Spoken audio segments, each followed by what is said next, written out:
చాలా మందికి నా హస్బెండ్ ఫలానా అని తెలియదు, తెలిసిన వాళ్ళకి ఓకే, కానీ చాలా మందికి తెలియదు. ఇదే కాకుండా చాలా మంది చచ్చిపోయారని, డైవర్స్ తీసేసుకున్నారని, వాళ్ళు మంచిగా ఉన్న వాళ్ళ గురించి కూడా వెబ్ మీడియా వాళ్ళు ఈ వెబ్సైట్స్ నుంచి చాలా బాగా ప్రెషర్ అండి. అంటే సెలబ్రేట్ అయినంత మాత్రాన మా పర్సనల్ రాసే రైట్స్ వాళ్ళకి ఎక్కడున్నాయి? ఆల్రెడీ కోర్టు కూడా మన కంగనా దాంట్లో కూడా బాగా రియాక్ట్ అయ్యాను. సో దాని మీద మీకు కంప్లైంట్ ఇద్దామని అంతే సార్, వేరే ఏం లేదు. అసలు కనపడదు.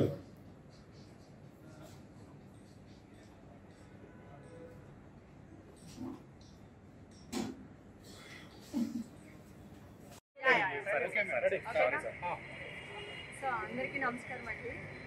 ఈరోజు మీడియా వాళ్ళు థంబ్నెయిల్స్ కంటెంట్ ఒకటి ఉంటుంది, థంబ్నెయిల్స్ ఒకటి పెడుతున్నారు.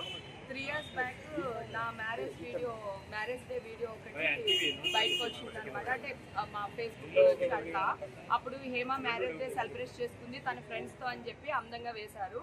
3 years బ్యాక్ నేను ఏం పట్టించుకోలేదండి, అయిపోయింది. నా హస్బెండ్తో వచ్చిన వీడియోది. ఇప్పుడు అదే వీడియోని మళ్ళీ తీసి థంబ్నెయిల్స్ రాస్తున్నారు అనమాట అండి.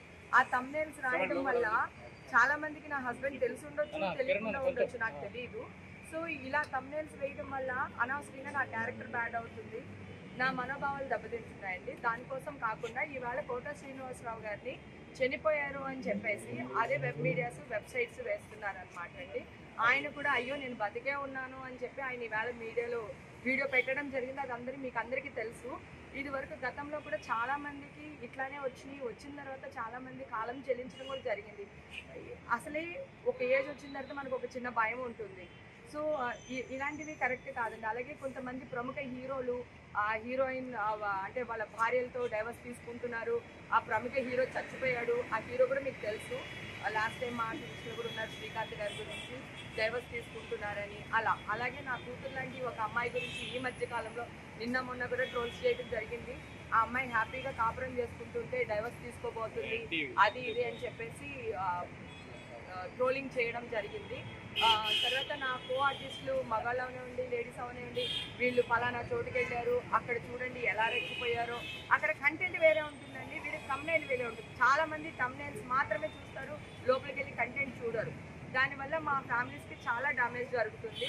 సో దానివల్లే నేను ఇవాళ సైబర్ క్రైమ్కి వచ్చి ప్రసాద్ సార్కి, ఏసీపీ సార్కి నేను కంప్లైంట్ ఇవ్వడం జరిగింది. కంప్లైంటే కాదు, 2 రోజులు చూసి దీన్ని ఎఫ్ఐఆర్ కూడా ఫైల్ చేయడానికి నేను రెడీగా ఉన్నానండి. నేను కోర్టుకి ఎన్నిసార్లు అయినా వస్తానని చెప్పాను.